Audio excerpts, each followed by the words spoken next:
In this video, we're going to be going over an exercise called the Kickstand Hinge. The Kickstand Hinge is a long spine hinge position that's going to open up the back of your glute and light up your entire chain in a way that you've probably never felt before when you've been doing classic deadlifts. So even though we're not using any weight here, just be careful and mindful, because if you could do many reps, you're probably not doing it right, because this really challenges the top level athletes I work with and general population people. So pay attention to the details and work through it slowly.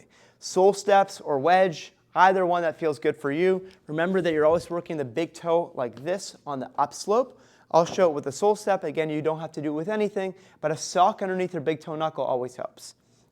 So I'm going to show it from the start, from the front, just so you see. Actually, the side will be better.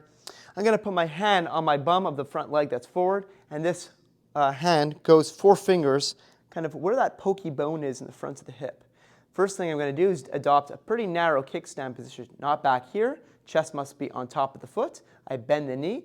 I'm going to confirm that I'm on the front of my foot by making sure that this leg is light, and I kind of feel like I'm leaning into my foot from my ankle joint. So you could see that I'm not popping my head forward, but I'm just slightly moving forward via pitching my ankle. Boom, my foot feels rooted. I'm going to push down to the floor with my foot. Now everything feels on. My calf is already on. I'm going to bend my knee a bit more so it's like a positive shin angle. So you'll notice that that shin stays more forward. Now what I want to do is I want to send my butt back without letting my knee go back. That's fundamental. But I'm going to be doing this not in a slouchy position, but now a kind of chest bone forward position where my chest goes forward and upwards and my glute goes backwards and upwards to create this length through both sides of the chain. So I'll demonstrate it. So bend the knee, weight is forward. All right, feel the foot is working. I'm going to guide my hip back here as my chest pushes forward like this, and notice that my knee doesn't move. So if you want to put your hand here, you can almost facilitate someone being there, or you kind of push, and so you're trying to chase these two away from each other. Knee forward, butt back and up. The more I lift my chest bone up, and we'll talk about the rotation element in a second. Perfect. So now that you feel hopefully some glutes, if you only feel hamstrings, your knee's not bent enough. Bend the knee, get your weight forward, forward, forward, forward. Butt lifts up, chest bone lifts up, and then we drive through the floor like so, without the knee snapping. So let me talk about that again. We're going to go back, the knee stays forward. Now to come back up, I push down to the whole floor, especially through the knuckles, and I'm going to think about my hip driving forward without the knee snapping back. Drive, drive, drive, drive, drive, and notice how there's this natural rotational element to this. What do I mean by that? If I show you my booty for a second, and I just go down straight, my butt is not going to be as loaded as if I basically end up rotating into that side. That's where this hip and this shoulder drop down relative to this side, and that's what leads to this glute lengthening more. So fundamentally, what we could do is essentially, if we coil this, hands like this, and turn, you'll notice that this shoulder is going to go lower, and then I end up, this shoulder's lower, this shoulder's higher, and it's also in front of it.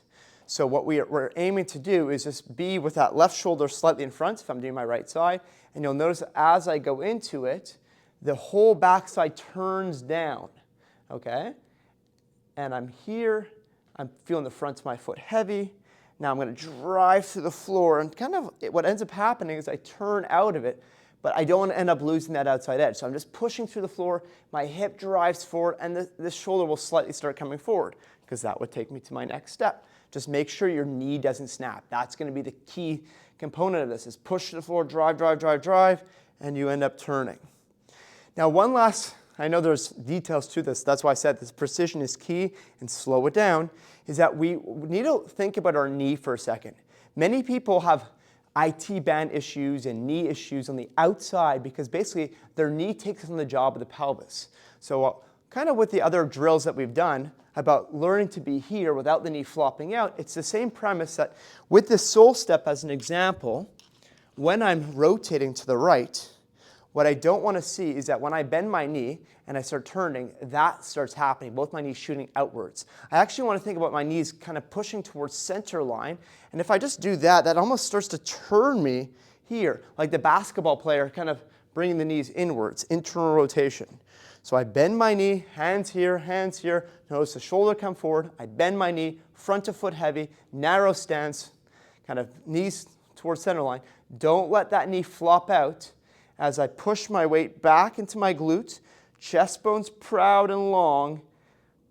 Feel the glute really loaded. Push down through the floor. And I drive my foot into the floor and I hip extend without knee extension. Remember that we don't want to lift through the head. We want to drive through the floor to extend the foot forward. Now, in a separate video, actually, I think just a real progression to this, just so you understand where we could go from this, is, oh my God, let's take this into kind of what looks like a sprinting mode, which is to have a heel floating. So if I bend my knee, and we talked about the idea that I'm moving forward via my ankle, I'm going to get so far forward to the point where my heel naturally comes off without me even trying, 1/2 inch. I'm going to bend my knee, so my heel's floating, the weight's in my knuckles. I'm going to rotate into this. My heel still stays off the floor. Long spine, chest turns. I feel my glute loaded up and ready. Now I'm going to use that foot connection to drive through the floor. My heel stays off the entire time. Boom. I go back down. Now this is a balancing act a bit, but you're going to really feel long spine, chest bone forward. You're thinking about length from your glute to the top of your head. You drive through the floor, boom, and that's going to light up your calf even more, your glute even more. So if you're not feeling your glute, if you end up taking your heel off the floor, I can guarantee you that you're going to end up feeling the glute because you're really creating more length from toe to glute lengthening position. So anyway, that's a kickstand hinge. Guarantee you that this is going to challenge you in a different way. Take your time to go through the details. Understand that our bodies are meant to rotate into our glutes like this to establish what's happening here, because this will fundamentally rewire your body to open up the backside of the glutes, which is really going to help you in terms of your back pain and your foot pain and all throughout the whole chain, because it will create more space where space doesn't currently exist. Give it a shot. Let us know how it goes.